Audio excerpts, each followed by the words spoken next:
we will make Canada strong.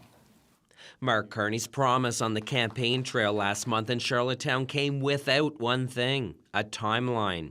He promised to cut Confederation Bridge tolls to $20 and reduce the cost of the Northumberland ferries by at least half. But there were no commitments on when. Reducing the toll on the Confederation Bridge to $20, cutting the cost on the ferries, and maintaining the ferries, to be absolutely clear. I believe we have ample time to get it in place. If we can move to tax bracket with a simple piece of legislation in the House, then there is no reason why we cannot enact this commitment, and July the 1st would be an ideal timeline. Both Egmont MP Bobby Morrissey and Premier Rob Lance have since written the federal government asking when this will happen. Morrissey going one step further, suggesting in his letter to the Prime Minister that Canada Day would be a symbolic day for Islanders. Remember, we removed the carbon tax within a short period of time, which was much more complex.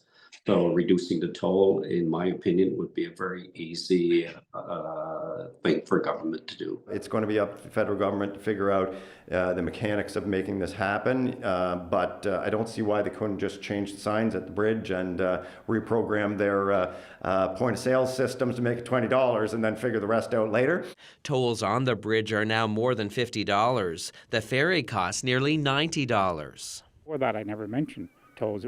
A P.E.I. senator who's been fighting for reduced tolls for more than a decade says the tolls are a trade barrier and they must come down by Canada Day. It should happen as soon as possible, given that it's been 10 years since they removed the toll on the Champlain Bridge in Montreal.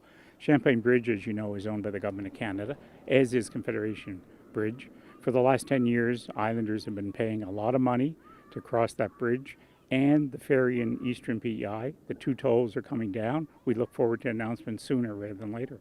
Carney did speak about his plan to achieve free trade by Canada Day between provinces and territories. That's why Morrissey and others are hopeful tolls will be reduced by July 1st. CBC News reached out to the Prime Minister's office, but we didn't hear back. Wayne Thibodeau, CBC News, Charlottetown.